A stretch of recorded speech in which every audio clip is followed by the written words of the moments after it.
जय श्री कृष्णा, राधे राधे। भगतजनों, आज हम श्रीमद् भगवत गीता से अष्टम अध्याय सुनेंगे। सर्वप्रथम भगवान का ध्यान करेंगे। ओम श्री परमात्मने नमः।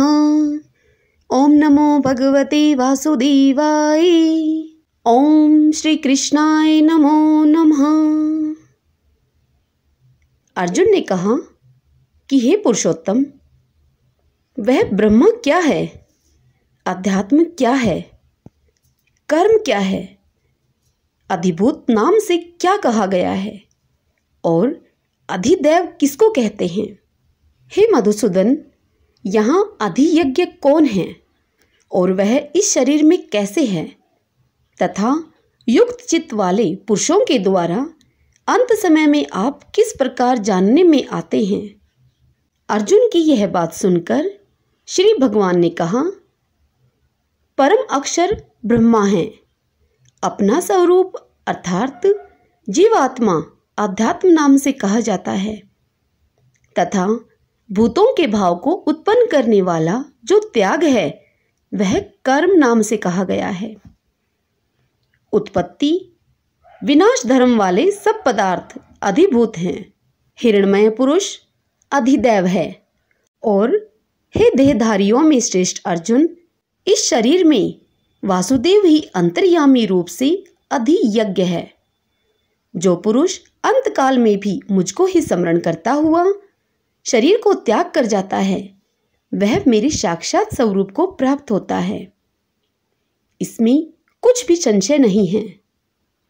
हे कुंती पुत्र अर्जुन, यह मनुष्य अंतकाल में जिस जिस भी भाव को स्मरण करता हुआ शरीर का त्याग करता है उसको ही प्राप्त होता है, क्योंकि वह सदा उसी भाव से भावित रहा है।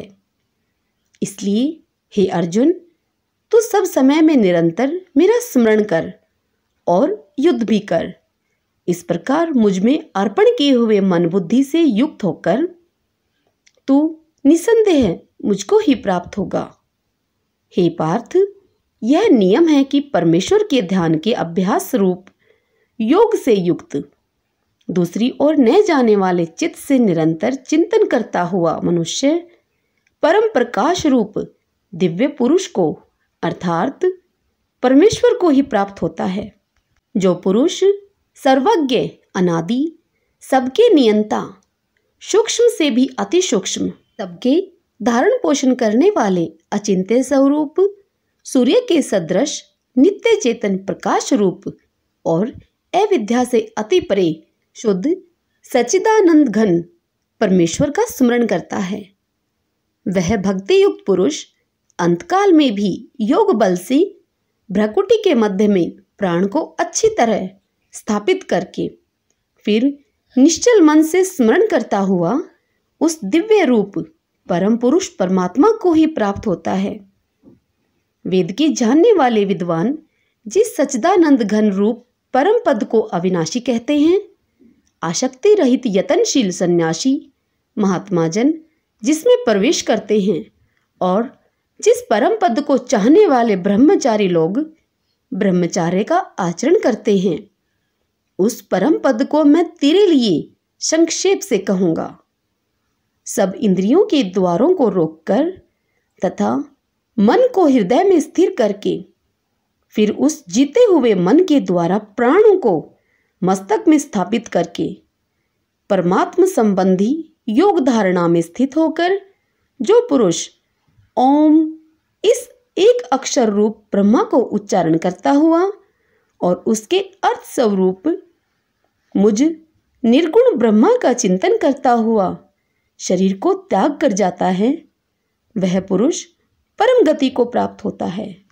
हे अर्जुन, जो पुरुष मुझ में अनन्यचित होकर सदा ही निरंतर मुझ पुरुषोत्तम को स्मरण करता है, उस नित्य निरंतर मुझ में युक्त हुए योगी के लिए मैं सुलभ हूँ, अर्थात उसे सहज ही मैं प्राप्त हो जाता हूँ। परम सिद्धि को प्राप्त महात्मा जन मुझको प्राप्त होकर दुखों के घर एवं क्षणभंगुर पुनर्जन्म को नहीं प्राप्त होते। हे अर्जुन, ब्रह्मलोक पर्यंत सब लोग पुनरावर्ती हैं परंतु हे कुंती पुत्र, मुझको प्राप्त होकर पुनर्जन्म नहीं होता, क्योंकि मैं कालातीत हूँ और यह सब ब्रह्मा आदि के लोक काल के द्वारा सीमित होने से अनित्य हैं। ब्रह्मा का जो एक दिन है उसको 1000 चतुर्युगी तक की अवधि वाली जो पुरुष तत्व से जानते हैं, वे योगी जन काल के तत्व को जानने वाले हैं। संपूर्ण चराचर भूतगण ब्रह्मा के दिन के प्रवेश काल में अव्यक्त से अर्थात ब्रह्मा के सूक्ष्म शरीर से उत्पन्न होते हैं और ब्रह्मा की रात्रि के प्रवेश काल में उस अव्यक्त नामक ब्रह्मा के सूक्ष्म शरीर में ही लीन हो जाते हैं।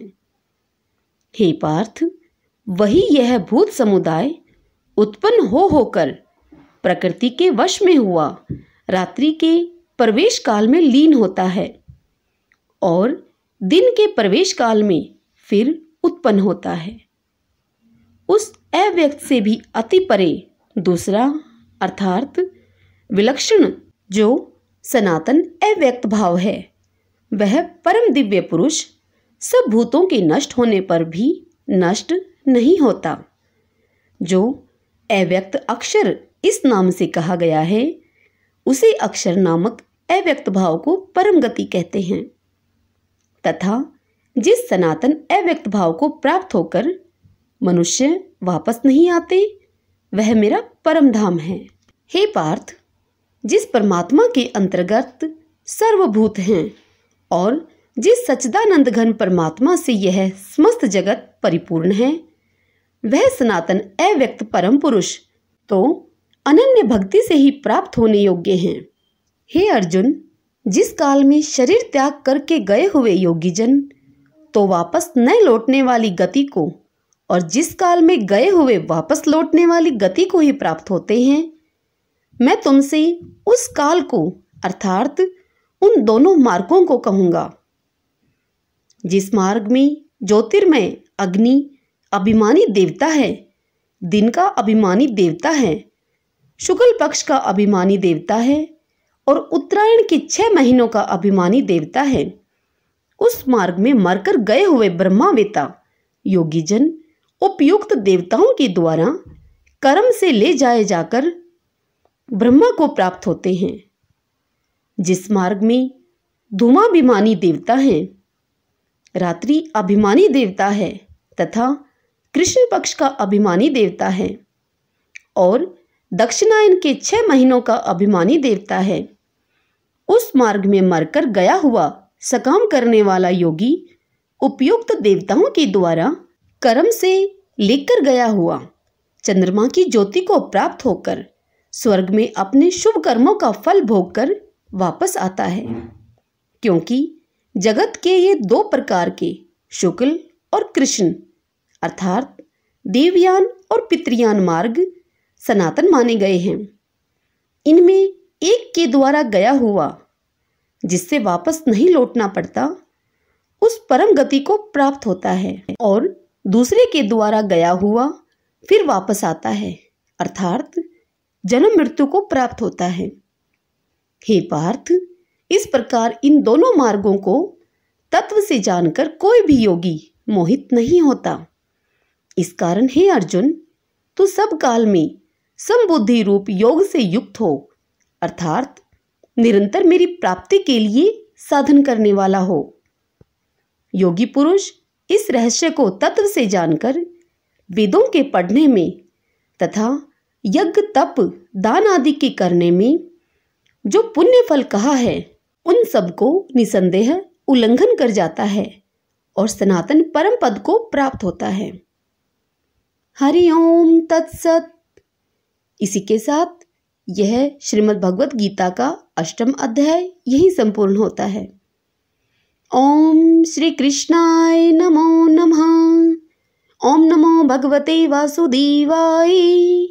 भगतजनों, यदि आपको मेरे द्वारा सुनाई हुई भगवत गीता के 8वें अध्याय की यह कथा पसंद आई हो तो कमेंट बॉक्स में ओम नमो भगवते वासुदेवाय अवश्य लिखें और इसी के साथ इस वीडियो को लाइक करना कतई ना भूलें और खूब शेयर करें, खूब पुण्य कमाएं।